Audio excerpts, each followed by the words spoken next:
მოგესალმებით მეგობრებო ცოდნის სამყაროში. დღევანდელი ჩვენი თემა იქნება ირმის ნახტომი. ეს ფართ მეხუთეა. ირმის ნახტომის სინათლის სუსტი, ბუნდოვანი ზოლია, რომლის დანახვა ღამის ცაზე შეიძლება. ჩვენ ამ გალაქტიკაში ვცხოვრობთ. ბინოკლარით დაკვირვებისას ჩანს, რომ ირმის ნახტომი უთვალავე ვარსკვლავისგან შედგება. გალაქტიკა ვარსკვლავების უზარმაზარი ჯგუფია. სამყაროში მილიარდობით გალაქტიკაა გაფანტული. წესიერი ფორმის გალაქტიკების ცენტრში შავი ხვრელებია. ირმის ნახტომის გალაქტიკის სპირალურ ფორმას ჩვენ ვერ ვამჩნევთ, რადგან მასში ვიმყოფებით. მოწმენდილ ცაზე ღამით მხოლოდ სინათლის სუსტი ზოლი მოჩანს. ეს ზოლი ჰალეის კომეტის ამ ფოტოზეცაა ასახული. ირმის ნახტომი გადაჭიმულია 100,000 სინათლის წლის მანძილზე და სისქით 1000 სინათლის წელს შეადგენს. მასში 100 მილიარდი ვარსკვლავი შედის. ყველა ვარსკვლავი სპირალურადაა განლაგებული. გალაქტიკის ცენტრი გამობურცულია. ჩვენი მზე ერთ-ერთია გალაქტიკის ერთ ტოტზე განთავსებული მილიარდობით მზისგან.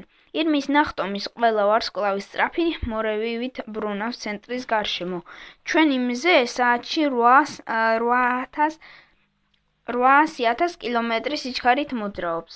მზე მთელ გალაქტიკას ყოველ 200 მილიონი წელიწადში ერთხელ გადაკვეთს. ამ მოგზაურობას 170,000 სინათლის წელი სჭირდება. ირმის ნახტომის ამობურცული ცენტრი გადაჭიმულია 20,000 სინათლის წლის მანძილზე და მისი სისქე 3,000 სინათლის წელია. მას ქმნის მხოლოდ ძველი ვარსკვლავები, მცირე რაოდენობით მტვერი ან აირი. ირმის ნახტომის შუაში შეიძლება შავი ხვრელია.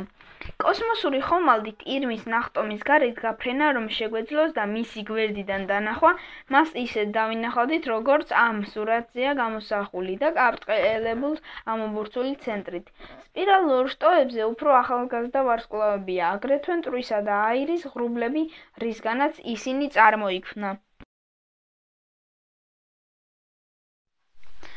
სიტყვა გალაქტიკა მომდინარეობს ძველი ბერძნული სიტყვისგან gala, რაც რძეს ნიშნავს. ბერძნები სინათლის მკრთალ ზოლს ღამის ცაზე დაღვრილ რძეს ადარებდნენ. მითებში მოთხრობილია, როგორ დაღვარა ზეციურმა რძე შვილმა ჰერაკლემ. ევროპელებმა გალაქტიკას რძის გზა შეარქვეს. გალაქტიკის ცენტრალური ნაწილი, ანუ მისი ბირთვი, ვარსკვლავების მკვრივი გროვისგანაა შექმნილი. მზე გალაქტიკის ერთ-ერთ ტოტზე, ცენტრიდან დაახლოებით ნახევარი მანძილზეა დაშორებული. შავი ხვრელი. კოსმოსური რენტგენული ობსერვატორია ჩანდა. ორი კვირა აკვირდებოდა ირმის ნახტომის ცენტრში მდებარე უზარმაზარ შავ ხვრელში მომხდარ აფეთქებას. ამ ხვრელს მშვილდოსანი ეწოდება. ხვრელიდან რკალისებურად ამოიტყორცნა 20 მილიონი ცელსიუსის სიმხურვალის აირი და ათეულობით სინათლის წლის მანძილზე გაიტყორცნა. ეს მიანიშნებდა 10,000 წლის წინ მომხდარ აფეთქებაზე. ირმის ნახტომი განსხვავებულად გამოიყურება ზემოდან, სპირალური შტოებით და გვერდიდან მფრინავი თეფშის ფორმა აქვს.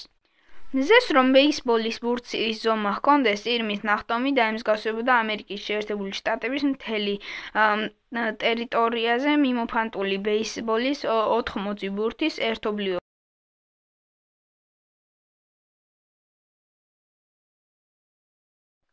დამთავრდა მეგობრებო, ჩვენ ვისაუბრეთ ირმის ნახტომზე და შემდეგი თემა იქნება ნისლეულები, რომელიც ძალიან საინტერესოა. მადლობთ ყურადღებისთვის. თუ მოგეწონათ ვიდეო, დაალაიქეთ, გამოიწერეთ